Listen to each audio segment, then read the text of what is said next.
One Love, the global impact of reggae and Rastafarian culture, focusing on the legacy of Bob Marley. Hi everyone, thanks for tuning in or just taking a moment to chill and listen. I want to tell a story, one that starts on a little island in Jamaica and ends up echoing across the entire world, and it's the story of music, movement, and a man, Bob Marley. Now, Bob Marley didn't just make hits. He didn't just give us songs to vibe to on the weekend. What he did was way deeper than that. He gave a voice to the voiceless. He took the struggles of a nation, of people, and turned them into a rhythm and poetry. But before we get into Bob Marley's journey, let's talk a little bit of where all this started, reggae and the Rastafarian culture.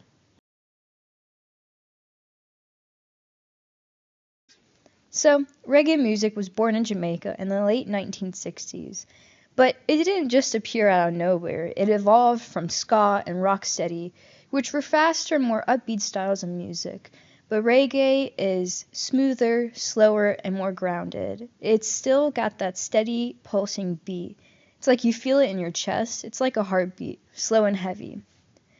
So, musically, reggae has its own type of flavor. You've got the bass leading the way, drums holding it all together, and guitar doing this offbeat rhythm thing, and it's called chunking.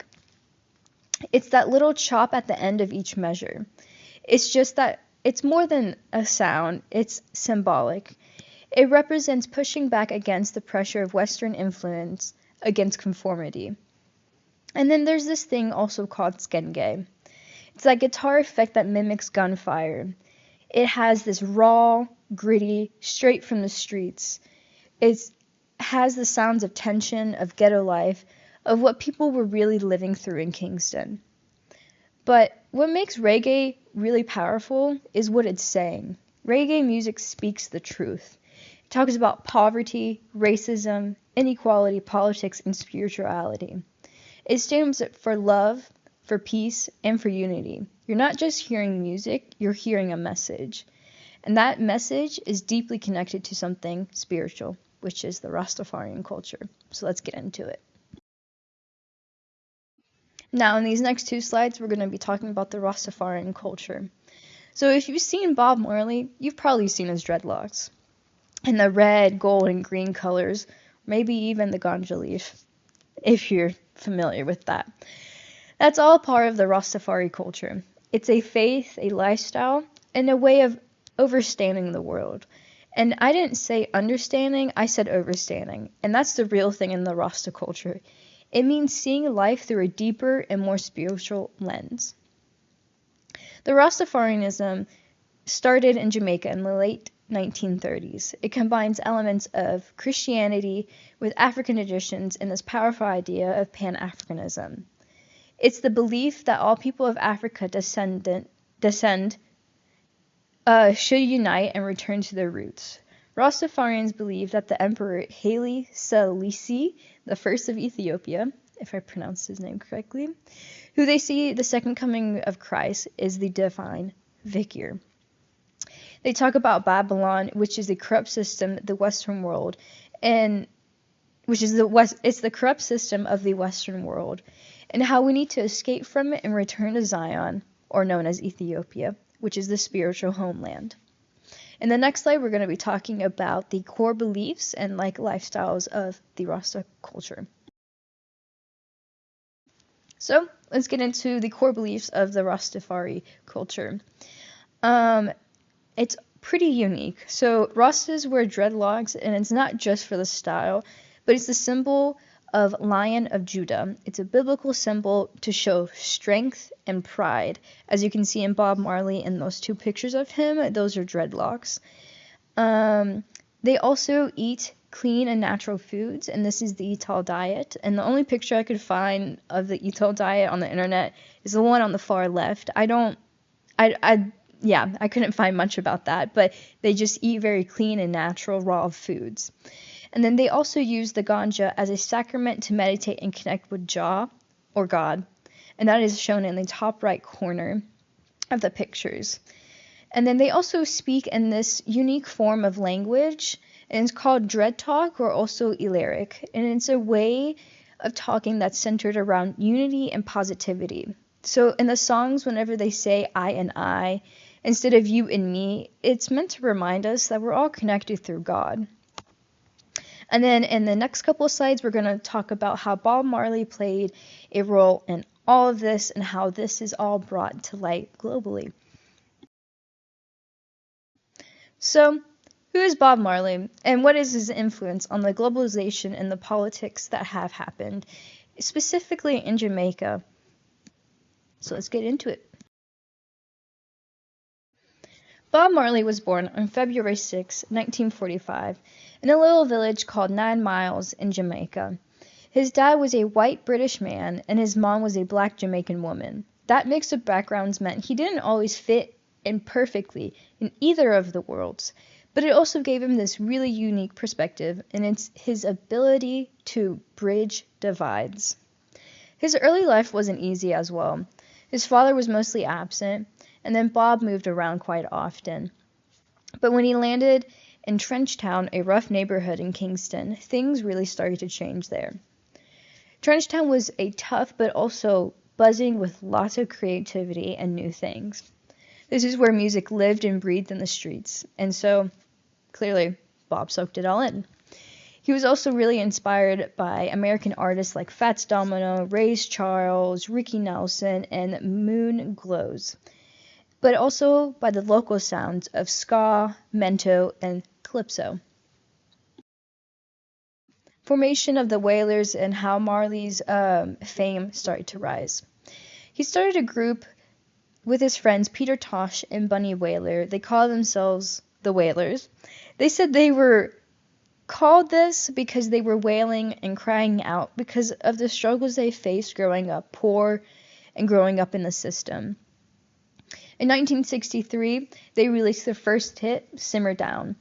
And this was about Jamaica and about the local and social consciousness of everything that was happening there. And people really started to pay attention to them, and then things really started to take control and uplifted some spirits in the town.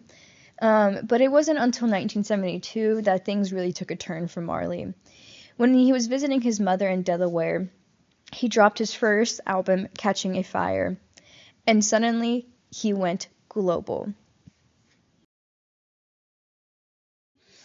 So, talking about a little bit of Bob Marley's background, his father, his mother, his grandfather, and where he grew up, all really came to really embody what Bob Marley was really focused on, and it was sending a message. And so here we're going to talk about how he embodied reggae and Rastafarian culture and how it became such a popular thing. Eric Clapton covered I Shot the Sheriff in 1974, and this blew up in the United States. And with it, so does Bob Marley and reggae music, and then this helped empower his charisma to be shown everywhere. But Bob Marley, even though he was getting really famous, he didn't water down his messages in order to become more popular. But if anything, he doubled down on it. So his music always had something to say. Songs like Get Up, Stand Up, War, and Exodus weren't just tracks, they were anthems. They challenged systems, empowered people, and spread messages of freedom, love, and a spiritual awakening. And then in the next slide, we're going to talk about the politics side of everything. So how did he play a role in Jamaica and to form unity and peace? And that's what we'll talk about in the 1970s.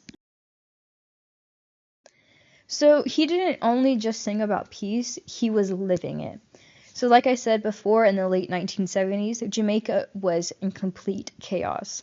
There was two political major parties, the left-sided wing of People's Nations Party and the conservative side, which is Jamaica Labour Party. They were at war literally all the time. And so violence was tearing up the country. In the middle of this, Bob stood up. In 1978, at the One Love Peace concert, which is why the title of this PowerPoint is One Love and having specific key details, He really did something incredible at this concert. He brought the two rival political leaders on stage and make them shake hands right there in front of thousands of people. And this was during a time of extreme intense violence, but he made peace on the headlines. And that image went viral. And that is the image that I have right there under the title of the two political parties shaking hands with Bob Marley in the middle. He was the definition of unity and peace and hope. Alrighty, so before we wrap things up, let's take a moment to pull everything together that I've said and things that you should have read on the slides since I didn't state everything on the slides. So reggae wasn't just a new sound that came out in Jamaica in the late 1960s. It was a cultural shift. It was rooted in ska, rocksteady, and powered by the heartbeat of Rastafarian culture. Reggae was brought with a 4-beat rhythm and a guitar effect that wasn't just musical, they were meaningful. That chunking guitar, that raw edge, it all symbolized resistance, struggle, and real life in the streets.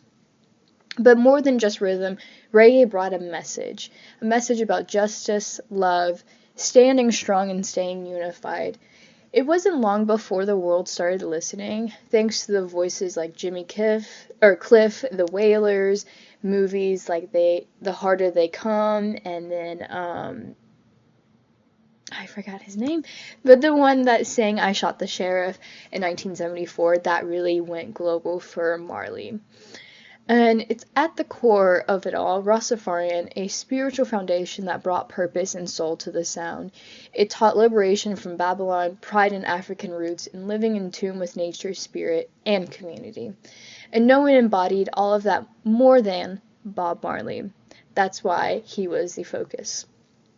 Raised in trench towns shaped by struggle and faith, Marley took reggae from the corners of Kingston to the global stages. And like you see in that picture, it was in Italy in 1980 when he had this huge crowd of people at his concert because of the way Bob Marley was. And in doing so, he became more than a musician, he became a messenger, a voice for peace, resistance, and unity. So, but sadly, Bob's life was cut short. He passed away in 1981 at just 36 years old. But his impact, it was never gone, and it never left. So today, Bob Marley is more than just a musician. He is a symbol. You will find his face in places where people are fighting for justice, for equality, or for peace. And his music still plays everywhere. It can literally go from beach bars to protests and then to spiritual retreats and yoga as well, like I said. But why? Why does this all have a meaning? And it's his message that's still resonating with us because he spoke the truth. And the one thing about the truth, it never goes out of style. So when we talk about Bob Marley and when we play his music or wear his t-shirt or quote his lyrics in his songs, we're not just honoring an artist, we're carrying out a legacy that is of love, rebellion, and standing up when it's easier to be sitting down, of coming together when the world wants us to be pulled apart. Bob once said, "One good thing about music, when it hits you, you feel no pain." And I'd say with this music, you feel maybe even something deeper than that. You feel connected, you feel human, and you vibe, and you just have a good time, and there's no worries. And that, my friends, is why Bob Marley still matters. One love, one heart. Let's get together and feel alright. Thank you for listening. So thank you again for paying attention for my PowerPoint of One Love, the global impact of reggae and the Rastafarian culture on the focus of Bob Marley. This final slide is of my references. I mainly use Brit to Canada and to focus on really his culture and the history of Bob Marley and reggae and Rastafarian culture. So thank you again for paying attention. Have a good one.